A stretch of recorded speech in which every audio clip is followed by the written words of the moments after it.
I hope you enjoyed the breakout rooms. I would like to ask to our youth network if you could share some highlights from the breakout rooms so we can maybe start a discussion from there and also continue with question and answers. Yeah, so very quickly, we had a great discussion in our breakout group. I think the things that I pointed down was the importance of people's values, the importance of the values that underpin our systems. For example, we spoke about the food production system, and how that's creating like a multitude of problems in society.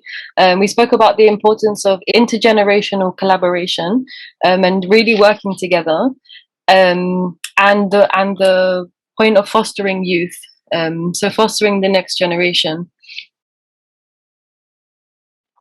We spoke about some practical means in our tradition, things that we do like in our day-to-day lives. Something as simple as donating like old clothes, for example. Like as soon as you purchase something new, you kind of put something else in for donation. Gulzar spoke that in their tradition, I think it's like a fifth.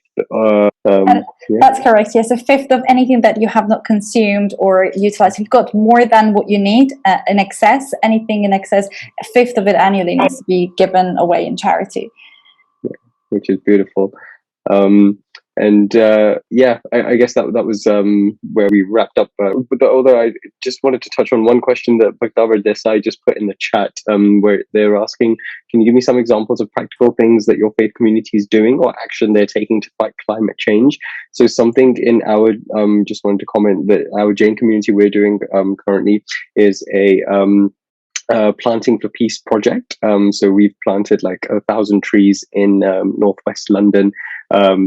We started that on the anniversary of Mahatma Gandhi's 150th birth year in 2019, and that's a project that's been continuing.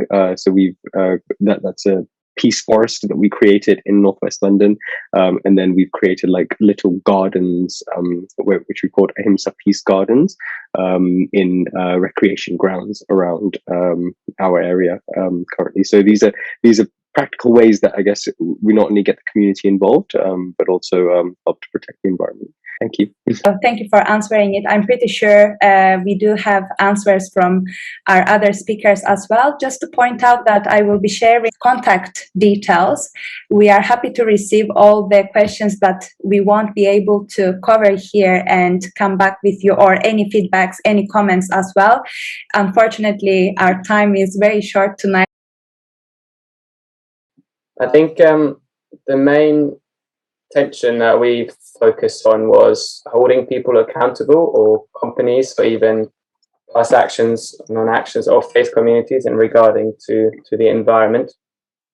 So yeah, there's been a frustration there, and at the same time, how do you use that frustration to not cause a clash, or it's them that's at fault, it's not me that's at fault.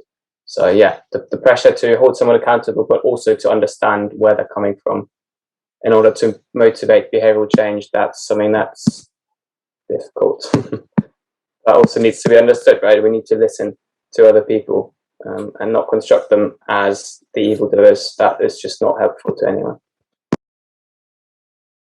So we also had a really lovely group conversation, and one point that stood out for us was the interconnectedness of things, so of humans, nature, animals, and the importance of sharing. So sharing our energy, sharing our time for a greater good, and also taking personal responsibility. So that was one of the points. And I'm just going to share in the chat as well a link about an environmental project that the Brahma Kumaris is doing. It's India's largest solar power plant project. So I'm just putting it in the chat, and then you can have a look in your own time. Thank you. We kind of spoke about spirituality, like was discussed by many of our speakers, but kind of using that as a base to actually create action for change for the environment, and kind of the interesting link between all the religions and protecting the environment, and this kind of goal of respecting and protecting. And we also, I know Lakshmi will tell you, because she's a big fan, she's a big advocate for, which is planting trees.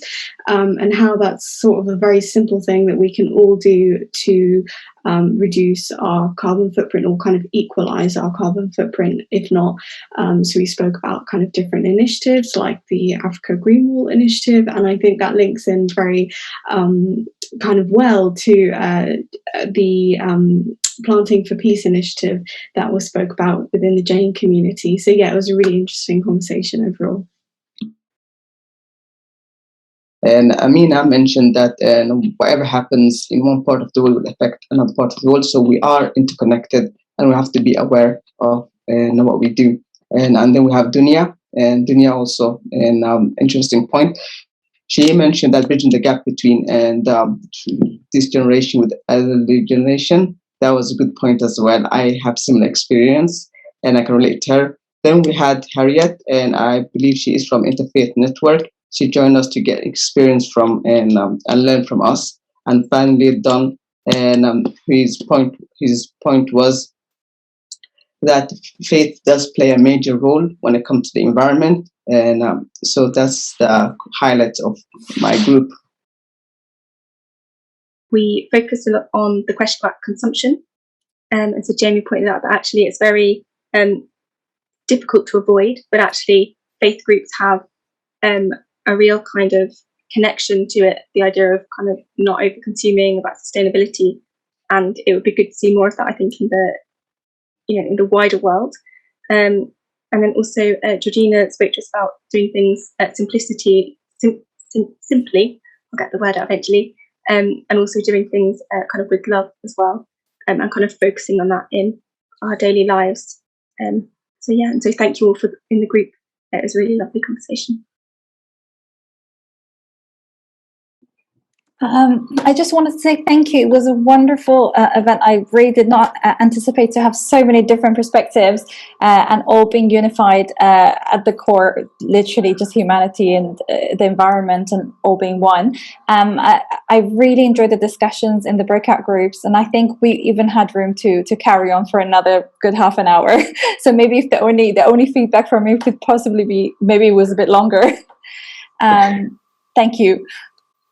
Thank you very much, Golzar. Yes, given the time, unfortunately, we tried to keep it quite short because we didn't want to tire more you, the attendees, as is a weekday event we are having. But as I said, it's a start of sessions, and we will follow up with more, and we will have different faith groups joining us as well, as we only had 6 of them tonight. Yeah, it was a wonderful session, and for the first time, all of you did very well. I thoroughly enjoyed all of you, David, Dawood, Jeniel, Lucy, Nicole. Everybody was, in their own way, they were good, and you put that spiritual element in every one of them, and they well done. Thank you very much, Ada, for permitting me to speak. And I once again congratulate all the speakers for their wonderful presentations, and keep it up. Thank you very much, Ada, for putting this together, and the Religions for Peace. I think it was a wonderful session, as everyone has agreed. What I really enjoyed was something that Jangir Sarosh has taught me before, and something that I've learned from my childhood, that when light is shone, darkness automatically reduces or goes away completely. And what you have all done today is shine that light of your own inner light so beautifully. And as Ervad Yazad Unwala pointed out from the Zoroastrian Trust Funds of Europe, that this common order, what he called Asha, is something that now I think the world is seeing. I come from a mixed background myself, so I've been taught different religions from my childhood. But I think all of you have brought out the fact that the commonality of spirituality and mindfulness, respect, harmony, fellowship, being, as Jamie Creswell said, non-attachment. These are, and being mindful of what we use, are things that are so common to all the faiths and none that science also brings about.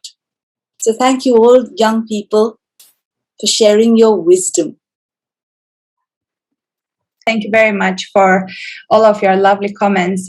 We are very glad that you found it interesting. As I said, and I'm repeating myself, this is the first session. Our sessions are going to continue with different faiths put together, and we will have different topics as well. We would be very much looking forward to also having future collaborations if you are interested